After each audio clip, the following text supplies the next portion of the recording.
صحیح بخاری اور مسلم کی متفقن علیہ حدیث ہے. صحیح بخاری میں 1397، مسلم میں 107. آپ صلی اللہ علیہ وسلم کی خدمت میں ایک دیہاتی شخص، ایک پینڈو عرابی شخص حاضر ہوا اور اس نے کہا یا رسول اللہ صلی اللہ علیہ وسلم، مجھے کوئی ایسا عمل بتائیں کہ میں جنت میں داخل ہو جاؤں. آپ بھی چاہتے ہیں، میں بھی چاہتا ہوں.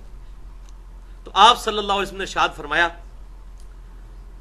کہ اللہ کی عبادت کرو اور اس کی عبادت میں کسی کو شریک نہ ٹھہراؤ.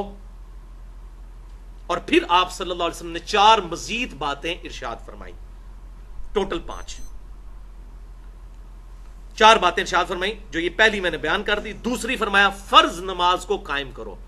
اس میں الفاظ ہیں فرض نماز کو، خالی نماز نہیں، فرض نماز کو قائم کرو. نمبر 3 فرض زکوٰۃ کو ادا کرو، وہ منیمم ڈیٹم لیول. اور نمبر 4 رمضان کے روزے رکھو.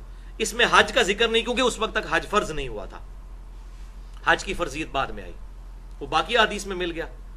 تو آپ صلی اللہ علیہ وسلم کی جب یہ بات سنی تو اس دیہاتی شخص، سیدھا سادہ پینڈو آدمی تھا، اس نے کہا یا رسول اللہ صلی اللہ علیہ وسلم، آپ نے جتنا بتایا نا اس سے زیادہ میں نے کوئی نہیں کرنا، جتنا آپ نے بتا دیا، نہ میں اس سے زیادہ کروں گا نہ اس سے کم.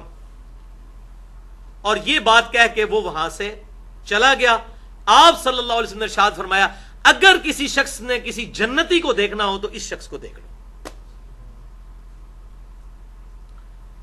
اچھا، اس حدیث کی وجہ سے ایک بہت بڑا ٹروتھ ریویلڈ ہوا ہے، جو علماء کہنے سے ڈرتے ہیں، لیکن میں ڈرتا نہیں ہوں اللہ کے سوا کسی سے. میں حق بات آپ کو بتاؤں گا چاہے کسی کو بری لگے، کہ اس میں آپ صلی اللہ علیہ وسلم نے منیمم ڈیٹم لیول صرف فرض نماز کو قرار دیا ہے، سنتیں اور نوافل اس میں شامل نہیں ہے. اور فرض زکوٰۃ اگر کچھ زیادہ دیتا ہے تو دے. لہذا اس حدیث کے تحت الحمدللہ بالکل یہ واضح ہو گیا، ٹروتھ ریویلڈ ہو گیا کہ نماز جو آپ پہ فرض ہے وہ صرف 17 رکھتے ہیں، جس پہ اہل سنت اور اہل تشیع پوری دنیا کے مسلمانوں کا اجماع ہے. 2 فجر کی رکھتے ہیں، 4 ظہر، 4 عصر، 3 مغرب، 4 عشاء، یہ 17 رکھتے ہیں، دن رات میں بنتی ہیں.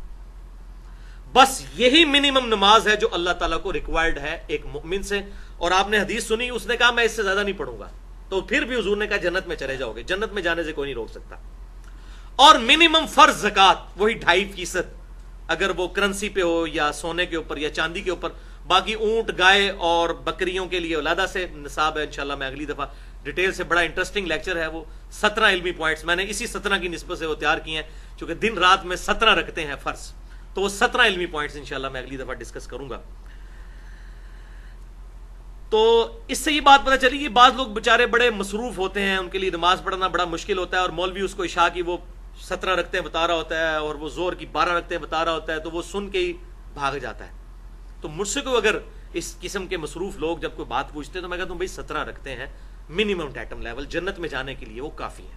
2 فجر، 4 ظہر، 4 عصر، 3 مغرب اور 4 عشاء. لیکن ایک حدیث ہے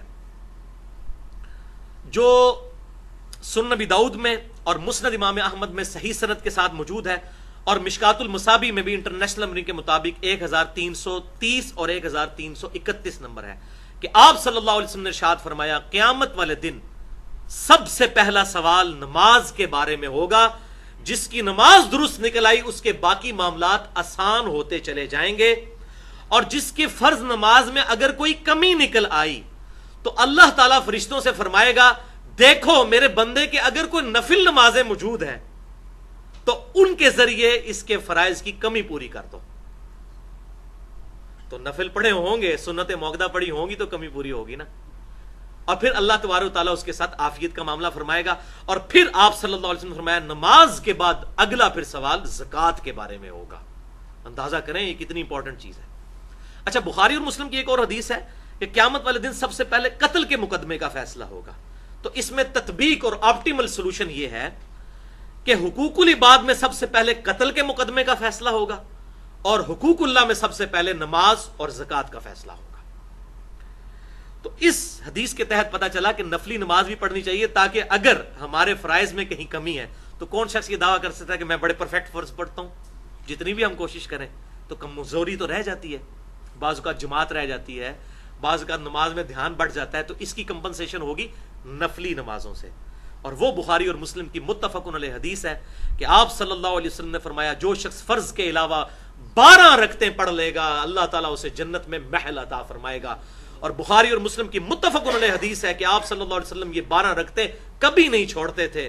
پھر امہات المومنین سیدہ ام حبیبہ رضی اللہ تعالیٰ عنہ اور سیدہ عائشہ رضی اللہ تعالیٰ عنہ نے اور سیدہ ام سلمہ رضی اللہ تعالیٰ عنہ نے بیان کیا کہ وہ 12 رکعتیں ہیں 2 فجر سے پہلے، 4 ظہر سے پہلے، 2 ظہر کے بعد، 2 مغرب کے بعد، 2 عشاء کے بعد، یہ 12 رکعتیں بنتی ہیں.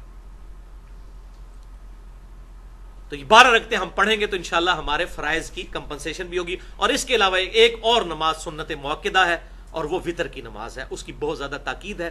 ایون وہ جو وتر کی نماز ہے اور سنت موقدہ فجر کی، یہ آپ صلی اللہ علیہ وسلم نے کبھی سفر میں بھی نہیں چھوڑی. فجر کی 2 سنتیں اور عشاء کے وتر، وہ آپ 5 بھی پڑھ سکتے ہیں، 3 بھی پڑھ سکتے ہیں اور 1 بھی پڑھ سکتے ہیں، بلکہ 13 تک پڑھنا آپ صلی اللہ علیہ وسلم سے ثابت ہے. وہ انشاءاللہ کبھی موقع ملا تو میں وتر کے حوالے سے بھی گفتگو کروں گا.